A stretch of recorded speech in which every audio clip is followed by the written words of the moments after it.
Hi friends, எல்லாருக்கும் வணக்கம். Welcome to Keethu cooks. என்னுடைய சப்ஸ்கிரைபர்கள் நண்பர்கள் எல்லாருக்கும் ரொம்ப தேங்க்ஸுங்க. இந்த வீடியோவில் நாம் எகைன் மட்டனில் ரொம்ப சிறப்பாக சூப்பரான டேஸ்ட்டில் ரொம்ப சிம்பிளாக கிரேவி ஒன்று பார்க்கலாம். ரொம்ப டேஸ்டியாக இருக்கும். எத்தனை தடவை எத்தனை முறையில் நம்ம மட்டன் செஞ்சாலுமே டேஸ்ட் ரொம்ப அற்புதமாக ரசித்து சாப்பிட்ற அளவுக்கு இருக்குங்க. வெரி சிம்பிளான ஒரு மெத்தடில் நம்ம இன்றைக்கி செஞ்சுருக்கோம். இந்த ரெசிப்பியை ஃபஸ்ட் டைம் நீங்கள் பார்க்குறீங்க அப்படின்னா கண்டிப்பாக ஃபுல் வீடியோ பாருங்கள். எனக்கு ரொம்ப யூஸ்ஃபுல்லாக இருக்கும்.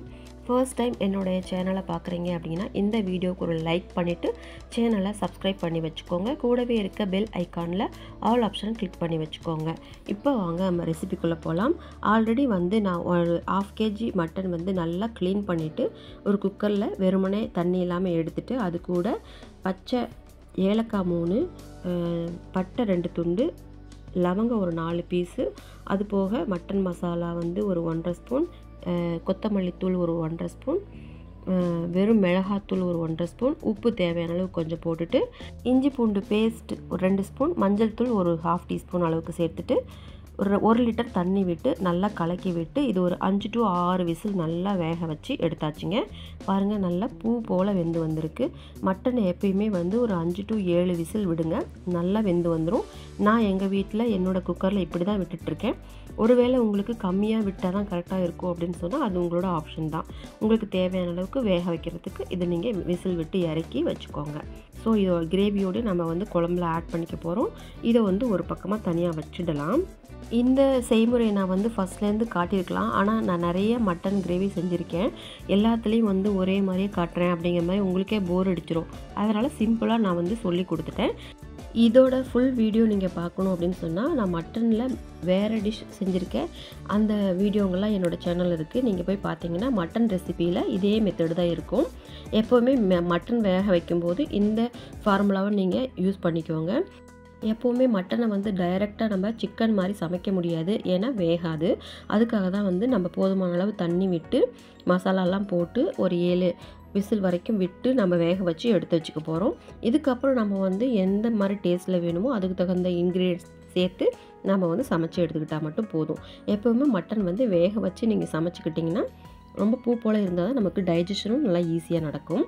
இப்போது அது ஒரு பக்கம் ஊற வச்சிடலாம். இப்போ 3 மீடியம் சைஸ் தக்காளி எடுத்து அதை பேஸ்ட்டாக அரைச்சி ஒரு பவுலில் எடுத்து வச்சுருக்கேன். 2 பெரிய வெங்காயம் சாப் பண்ணி வச்சுருக்கேன். 2 பச்சை மிளகாய் சாப் பண்ணி வச்சுருக்கேன். இப்போது கடாய் அடுப்பில் வச்சுக்கலாம். இதில் நமக்கு அந்த ஈரம்லாம் போகட்டும். அனலில் கொஞ்சம் போல் அந்த ஈரம் போனதுக்கப்புறம் குக்கிங் ஆயில் ஒரு 4 ஸ்பூன் அளவுக்கு விட்டுக்கலாம். நமக்கு எப்பயுமே நான்வெஜ் சமைக்கும்போது கூடுதலாக எண்ணெய் விட்டோம்னா டேஸ்ட் நல்லாயிருக்கும், ஆரோக்கியமும் நல்லா இருக்கணும். அப்படின்னு சொன்னால் நம்ம மென்று சாப்பிட்டு டைஜஷனுக்கு தகுந்த தண்ணி நிறையா குடிச்சிக்கிட்டிங்கன்னா இந்த ஆயில் ஒரு ப்ராப்ளம் கிடையாது. இப்போது எண்ணெய் நல்லா சூடாக ஆரம்பித்தாச்சு. இதை கொஞ்சம் சிம்மில் வச்சுட்டு நம்ம இதில் சில பொருட்களை சேர்த்துக்கலாம். என்னென்னா லவங்கம் 3, ஏலக்காய் 3, பட்டை 1, வரமிளகாய் ஒரு 2 விதை இல்லாமல் கிள்ளி அதை சேர்த்துக்கலாம். இப்போது அது கூடயே நம்ம எடுத்து வச்சுருந்தோம் இல்லையா, கட் பண்ணி வச்ச வெங்காயம் ப்ளஸ் பச்சை மிளகாய் அதையும் சேர்த்துக்கலாம். இது நல்லா வதக்கி விட்டுக்கலாம். சிங்கிளான லேயராக பிரியிற வரைக்கும் நம்ம வதக்கி விட்டுக்கலாம். ரொம்பவே ப்ரௌனிஷ்டாக ஆகணும் அப்படின்னு சொல்லி இல்லை, ஆனால் ப்ரௌனிஷ்டாக ஆகிற வரைக்கும் வதக்கிட்டா நல்ல டேஸ்ட் கொடுக்கும். எந்த ஒரு கிரேவி ஆகட்டும் குழம்பாகட்டும் வெங்காயம் நல்லா ப்ரௌன் நிறத்துக்கு வர வரைக்கும் நம்ம வதக்கணும்னா அது ஒரு தனி டேஸ்ட் கொடுக்குங்க. அவ்வளோ சூப்பராக இருக்கும். ஆனால் அந்தளவுக்கு நம்ம வதக்கணும் அப்படிங்கிறது கிடையாது. இப்போ இந்த கிரேவிக்கு ஓரளவுக்கு வெங்காயம் கிளாஸியாக கிடைச்சா கூட போதும். அதுக்கப்புறம் நம்ம மற்ற இன்க்ரீடியன்ட்ஸ் சேர்த்துட்டு நம்ம குழம்பு ப்ராசஸை ஸ்டார்ட் பண்ணிக்கலாம். இப்போ ஓரளவுக்கு நல்லா வதங்கி வந்துட்டுருக்கு.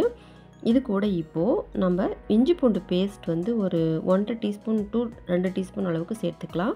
இஞ்சி பூண்டு அதிகமாக சேர்க்கறதுனால ஒன்றும் பயப்பட தேவையில்லை, டைஜஷன் நல்லா இருக்கும். ஒரு சிலருக்கு அதே ஏப்பம் வரும். அது ஏன் அப்படின்னு சொன்னால் நல்லா வதங்காமல் பச்சை வாசனை போகிறதுக்கு முன்னாடி அடுத்த பொருள் சேர்த்து நம்ம சமைக்கிறதுனால தான் நம்ம சாப்பிட்டதுக்கப்புறம் அந்த எதுக்கழிச்சு இஞ்சி வாசம், பூண்டு வாசம், மிளகாய், தக்காளி வாசம் இதெல்லாம் வர்றது. அந்த ரா ஃப்ளேவர் போகிற வரைக்கும் வதக்கிறதுங்கிறது ஒரு இம்பார்ட்டண்ட்டான ஒரு விஷயம் குக்கிங்கில். நீங்கள் அதை மறக்காமல் செஞ்சுருங்க. நம்மளோட டைஜஷனில் இந்த ப்ராப்ளம் வராது. ஜிஞ்சர் கார்லிக் பேஸ்ட் நான் 2 ஸ்பூன் ஆட் பண்ணியிருக்கேன். ஆல்ரெடி நம்ம மட்டன் வேக வைக்கிறதுல ஒரு 1/2 ஸ்பூன் சேர்த்துருக்கேன். அது போக இதுலேயும் சேர்த்துக்கலாம். நம்ம மசாலா கிரேவி செய்கிறதுக்கு இப்போ இதில் வந்து 2 ஸ்பூன் அளவுக்கு சேர்த்து நல்லா வதக்கி விட்டுக்கலாம்.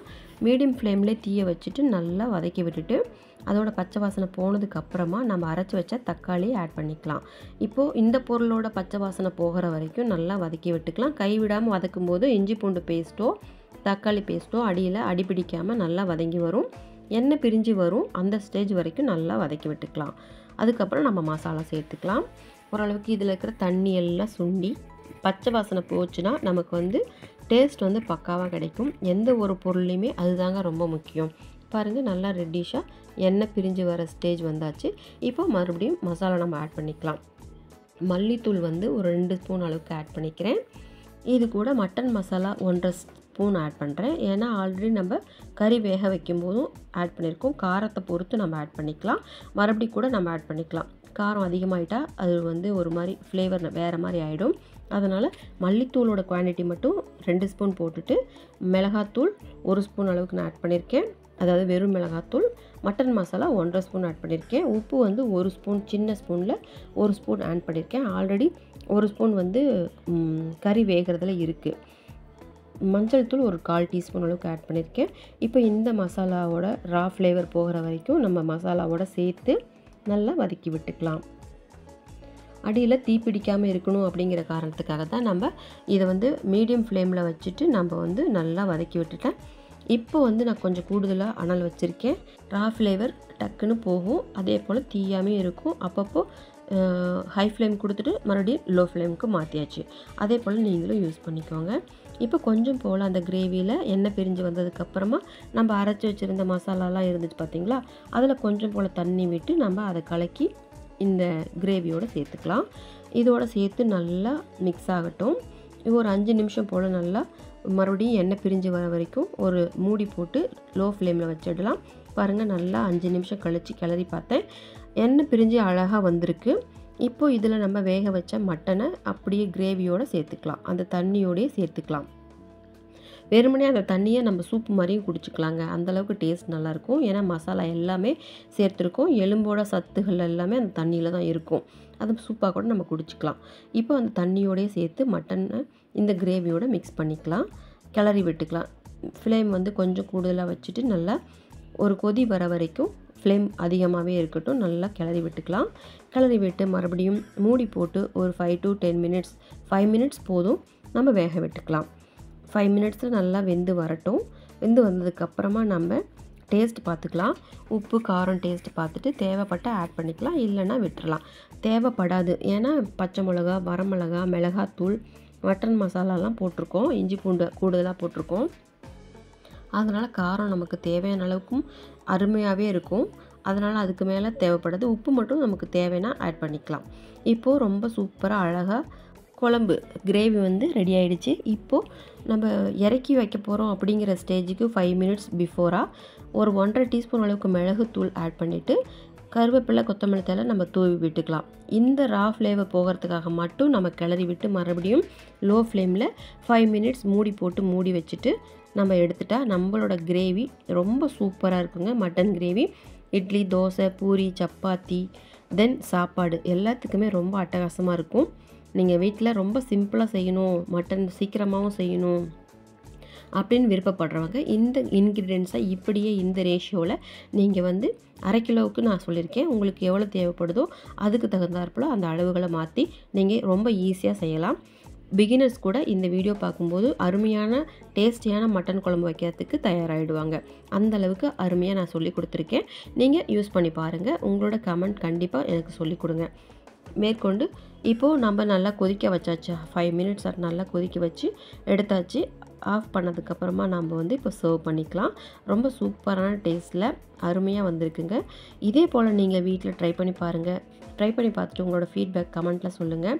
வீடியோ ஃபுல்லாக பார்த்தவங்களுக்கு ரொம்ப ரொம்ப தேங்க்ஸ். இந்த வீடியோ பிடிச்சிருந்தால் புதுசாக பார்க்குறவங்க உங்கள் ஃப்ரெண்ட்ஸ் அண்ட் ரிலேட்டிவ்ஸ் ஷேர் பண்ணுங்கள். மற்ற என்னோட நண்பர்களும் உங்களுக்கு பிடிச்சிருந்தால் இந்த வீடியோவை ஃப்ரெண்ட்ஸ் அண்ட் ரிலேட்டிவ்ஸ்க்கு ஷேர் பண்ணுங்கள். அது போக புதுசாக இருக்கிறவங்க சப்ஸ்கிரைப் பண்ணி வச்சுட்டு வீடியோக்கு ஒரு லைக் போட்டிங்கன்னா ரொம்ப சந்தோஷமாக இருக்கும். இப்போது மறுபடியும் நாம் வந்து வேறொரு டிஷ்ஷில் நான் உங்களை சந்திக்கிறேன். இதே போல் மட்டனில் நீங்கள் வேறு விதமாக எப்படிலாம் செய்வீங்க அப்படிங்கிற உங்களோட கருத்துக்களை எனக்கு கமெண்ட்டில் தெரிவிங்க. நான் அதை தெரிஞ்சுக்கிறேன். புதுசாக இருக்கும் பட்சத்தில் அந்த வீடியோவும் நான் ட்ரை பண்ணி பார்த்துட்டு உங்களுக்காக நான் அதையும் போஸ்ட் பண்ணுறேன். இப்போது இந்த வீடியோ உங்களுக்கு பிடிச்சிருக்குன்னு நான் நினைக்கிறேன். கண்டிப்பாக லைக் பண்ணிக்கோங்க, சப்ஸ்கிரைப் பண்ணிக்கோங்க என்னோடய சேனலை. கூடவே இருக்க பெல் ஐக்கானில் ஆல் ஆப்ஷனை கிளிக் பண்ணி வச்சுக்கோங்க. அப்போ தான் என்னோடய வீடியோ உங்களுக்கு அடுத்தடுத்து நோட்டிஃபிகேஷனில் வந்து சேரும். பார்த்து என்ஜாய் பண்ணுங்கள். நான் உங்களை அடுத்த வீடியோவில் மீட் பண்ணுறேன். தேங்க்ஸ் ஃபார் வாட்சிங் this video friends. Thank you, bye and take care friends.